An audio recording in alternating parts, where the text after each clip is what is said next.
नाज़रीन, 11 फरवरी 2026 white house का situation room है। ये कमरा सिर्फ जंग के वक्त इस्तेमाल होता है। आज इस कमरे में एक तमाशा हो रहा है। एक तरफ ट्रंप है, दूसरी जानिब नेतन्याहू है और स्क्रीन पर मोसाद डायरेक्टर डेविड बार्निया है। 1 घंटे की प्रेजेंटेशन है, उसमें एक झूठा वादा किया जाता है। ईरान 1 घंटे के अंदर अंदर ईरान अपने घुटनों पर होगा। हमला करो, हुकूमत गिर जाएगी, आवाम जो है वो उठेगी और जंग कई हफ्तों की बजाय चंद दिनों में खत्म हो जाएगी। ट्रंप का जवाब क्या है? ट्रंप कहता है साउंड्स गुड टू मी, मतलब मुझे तो ये ठीक लग रहा है। और इस एक जुमले ने नाजरीन जंग शुरू कर दी थी।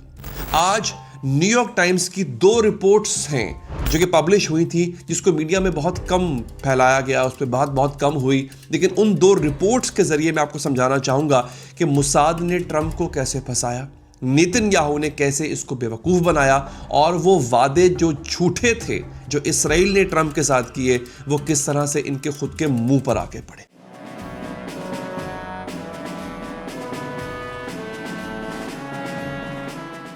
सबसे पहले समझिए कि वो मीटिंग कैसी थी दोस्तों। न्यूयॉर्क टाइम्स की रिपोर्ट है और योनाथन स्वान और मैगी हैबरमैन की किताब रिजीम चेंज से जो है उन्होंने कुछ इक्तसाबात लिए। ये किताब जो है वो अंदर की कहानी बताती है। 11 फरवरी को नेतन्याहू व्हाइट हाउस आता है। पहले कैबिनेट रूम में बात होती है, फिर सिचुएशन रूम में उसको लेकर जाया जाता है। और ये बड़ा अजीब था। क्यों? क्योंकि सिचुएशन रूम में फॉरेन लीडर्स को नहीं ले जाया जाता। आज तक ऐसा नहीं हुआ। ये अमेरिका का वॉर रूम है, लेकिन नेतन्याहू के लिए सब कुछ खुला है, तो उसको वहां पर ले जाया जाता है। कमरे में कौन कौन था? ट्रंप था एक तरफ, नेतन्याहू था और स्क्रीन पे मोसाद का डायरेक्टर है, उसका नाम है डेविड बार्निया। उसके पीछे इजरायली मिलिट्री ऑफिशियल्स खड़े। ऐसे लग रहा था जैसे ये बाकायदा तौर पे जंग की तैयारी है। अमेरिका की तरफ से chief of staff Susie Wiles, secretary of state Marco Rubio, defence secretary Pete Hegseth, joint chiefs chairman general Dan Caine, CIA director John Ratcliffe, Jared Kushner और Steve Witkoff. Vice president JD Vance नहीं था, वो Azerbaijan में था, उसको भेज दिया गया था क्योंकि उसके बारे में कहा जाता है कि वो वाहिद आदमी है जो जंग नहीं चाहता था। लिहाजा इस मीटिंग से पहले ही JD वैंस को भेज दिया गया। मीटिंग जो है वो बड़ी छोटी रखी गई थी। क्यों? क्योंकि लीक्स से बचा जा सके, किसी को मालूम ना हो सके। फिर मोसाद अपनी प्रेजेंटेशन देना शुरू कर देता है। अब जरा समझिए कि नेतन्याहू ने ट्रंप को क्या दिखाया इस 1 घंटे की प्रेजेंटेशन में। सबसे पहले रिजीम चेंज का वादा नंबर 1। नेतन्याहू ने कहा कि Iran is ripe for regime change, यानी ये बिल्कुल बेहतरीन वक्त है हुकूमत बदलने का, फल पक के तैयार हो चुका हुआ है। उसने कहा कि मोसाद के ऑपरेशन से ईरानी अवाम जो है वो खड़ी हो चुकी हुई है, स्ट्रीट प्रोटेस्ट शुरू हो चुके हैं और अब जब आप हमला करोगे तो मजीद शुरू हो जाएंगे। राइट्स होंगे यानी दंगे होंगे, रिबिलियन होगी यानी बगावत होगी और हुकूमत गिर जाएगी। उसने एक वीडियो भी दिखाई। वीडियो में हुआ क्या था? जो पोटेंशियल पोस्ट रिजीम लीडर्स हैं, यानी वो लोग जो ईरान की नई हुकूमत को चलाएंगे, उनके चेहरे दिखाए गए। उनमें एक नाम था रजा पहलवी का। रजा पहलवी आप में से बहुत लोग जानते हैं, ये ईरान के आखिरी शाह का बेटा है। 1979 में ईरानी इनकलाब हुआ था, शाह को निकाला गया था, तब से रजा पहलवी बाहर रहता है। नेतन्याहू कह रहा है कि ये वापस आएगा। ईरान के लोग इसको देखते ही खुशी से झूम उठेंगे और सब खत्म हो जाएगा। वादा नंबर 2, मिसाइल्स जो हैं, वो जो मिसाइल प्रोग्राम है पूरा ईरान का, वो हफ्तों में तबाह हो जाएगा। नेतन्याहू ने कहा था कि a joint US Israeli campaign could quickly destroy Iran's ballistic missiles programme in weeks. चंद हफ्तों के अंदर अमेरिका इजराइल मिल के ईरान के मिसाइल प्रोग्राम को नीस्तो नाबूद कर देंगे। चंद हफ्तों में, 2 या 3 हफ्तों में।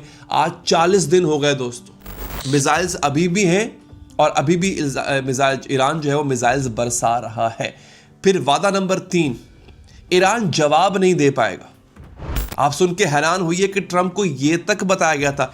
ट्रंप जो बौखला गया था ना, वो ऐसे ही नहीं बौखला गया था, क्योंकि ईरान के जवाब से वो हैरान हो गया। नेतन्याहू ने यह मंजन भी बेचा था ट्रंप को कि ईरान जवाब नहीं दे पाएगा। ईरान इतना कमजोर हो जाएगा कि बहरे हुर्मस भी बंद नहीं कर पाएगा, अमेरिका पे सीरियस अटैक नहीं कर पाएगा। हुआ क्या? अब आपके सामने कैसे फेल होता है, कैसे बेवकूफ़ बनाया गया ट्रंप को। ईरान ने हुर्मुज़ को बंद किया, ईरान ने इजराइल पर हज़ारों मिसाइल्स फायर किए, सैकड़ों नहीं हज़ारों। ईरान ने अमेरिकन बेसिस पे हमले किए, ईरान ने अमेरिकन पर्सोनल जो थे, जो अमेरिकन एयरक्राफ्ट कैरियर्स हैं, उन तक पे हमले किए। अब समझिए ट्रंप ने क्या किया। 1 घंटे की प्रेजेंटेशन के बाद मुसाद की वीडियोस देख के, नेतन्याहू की बातें सुन के, ट्रंप कहता है साउंड्स गुड टू मी, मुझे ठीक लगता है। बस उसने कोई सवाल नहीं पूछा, उसने चूंकि चुनाचे अगर मगर नहीं किया। और नेतन्याहू और मुसाद ने उस जुमले को ग्रीन लाइट समझा। उन्होंने कहा जल्दी करो। क्यों? Delays would only strengthen Iran's defences. अगर हम देर करेंगे तो ईरान का दिफा मजबूत होगा दोस्तों। अब यहां पर आती है असली कहानी। अगले दिन 12 फरवरी एक और मीटिंग होती है। इस बार सिर्फ अमरीकी हैं, कोई इजरायली नहीं है इस मीटिंग के अंदर। इस मीटिंग में CIA है और इंटेलिजेंस ऑफिशियल्स हैं, और वो ट्रंप का गला पकड़ के बैठे हैं कि भाई ये क्या कर रहे हो। CIA डायरेक्टर जॉन रैटक्लिफ ने नेतन्याहू के रिजीम चेंज के प्लान के बारे में क्या कहा। वो कहता है ये तमाशा है, ये मजाक है।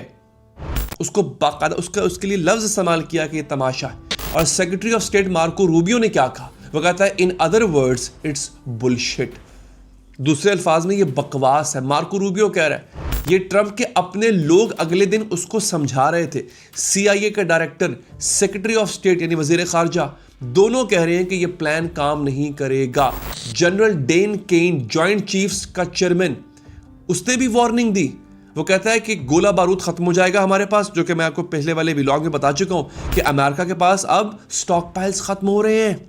हुर्मुज़ की हिफाजत मुश्किल होगी। ईरान के सस्ते मिसाइल्स और ड्रोन के अगेंस्ट महंगे इंटरसेप्टर्स इस्तेमाल करने पड़ेंगे। मैं बता चुका हूं आपको पहले। ये रीजनल फॉलआउट बहुत बुरा होगा।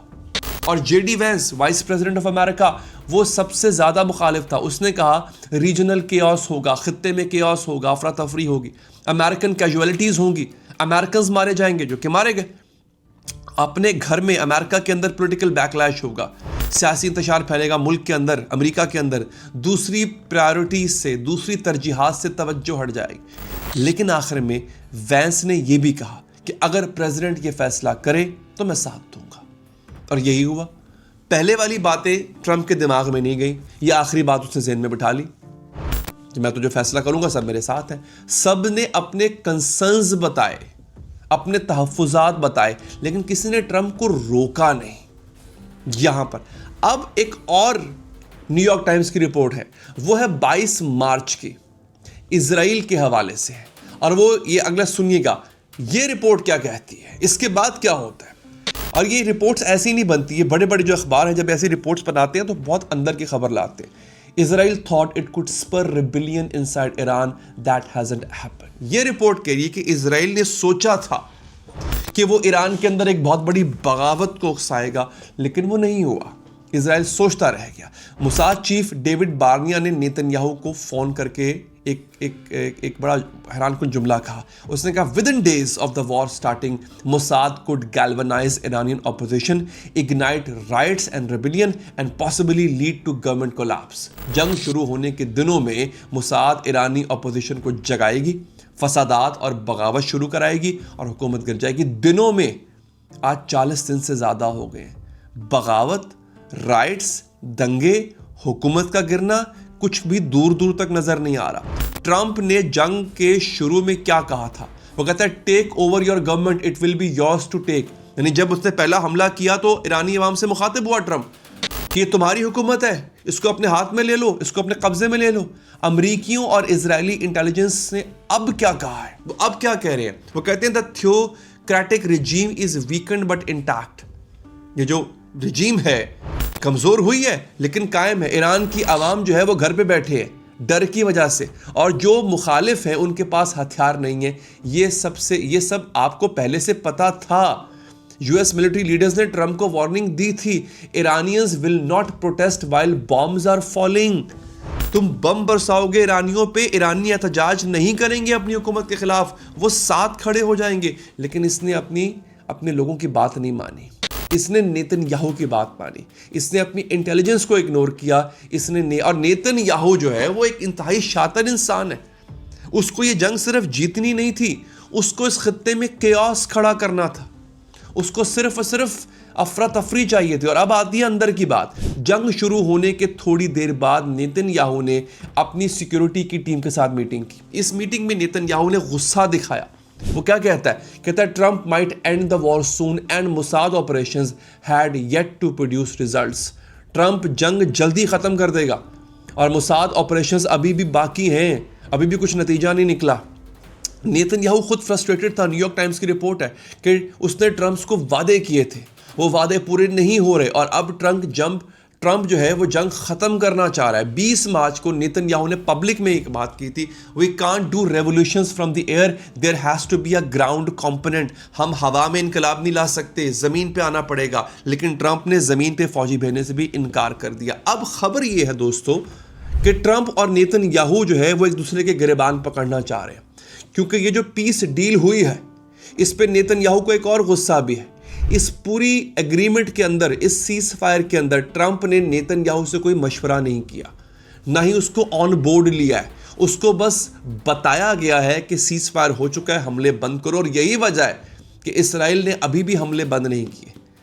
उसने सीज फायर होने के अगले दिन तक ईरान पर हमले किए, फिर उसको डांटा गया, समझाया गया तो वो रुका। लेकिन इसके बावजूद भी वो लबनान पे ताबड़तोड़ हमले कर रहा है दोस्तों। इसी खफ़त में, इसी गुस्से में नाज़रीन, नेतन्याहू ने जो है वो पूरी की पूरी जिम्मेदारी ईरानी अवाम पे डाल दी है कि ईरानी अवाम नहीं निकली इसलिए हमारे आदाब पूरे नहीं हुए। बेसिकली ये इसके खुद के वादे थे दोस्तों। और एक और भी प्लान था दोस्तों, ये भी आप हैरान होंगे। मोसाद ने कहा था कि ईरानी जो है कुर्दिश मिलिशियास उनको इस्तेमाल करेंगे, ईरानी कुर्दिश मिलिशियास को। ये मिलिशियास जो है ये नॉर्दर्न इराक में है, इराक का जो शुमाली हिस्सा है वहाँ पर।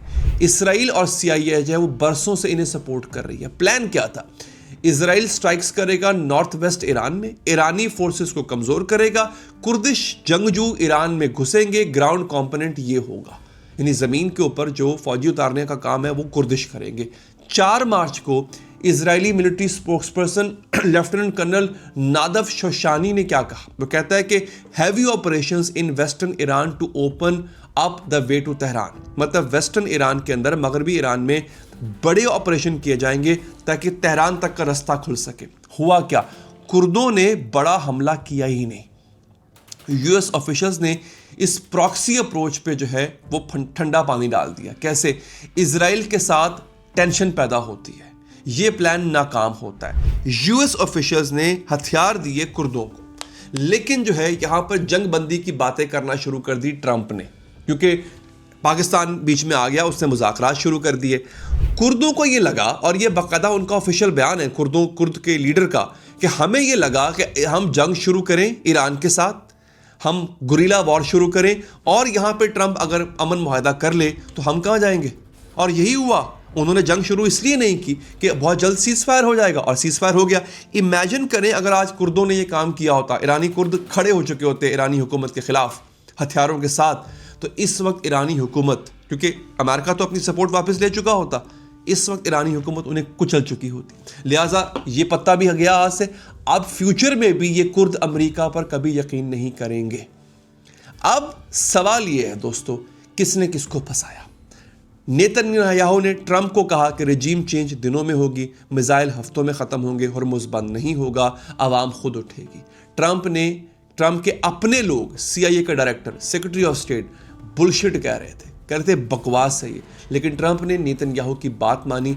40 दिन की जंग, हज़ारों जानें जाती हैं, तेल $120 से ऊपर चला जाता है, दुनिया की इकॉनमी हिल जाती है, खुद रोज़ाना अरबों डॉलर का नुकसान भी हो रहा है, खर्चा भी हो रहा है अमेरिका का। और नतीजा कि नेतन्याहू के तीनों मकसद नाकाम होते हैं। हुकूमत कायम, यूरेनियम मौजूद, मिसाइल्स अभी भी चालू हैं।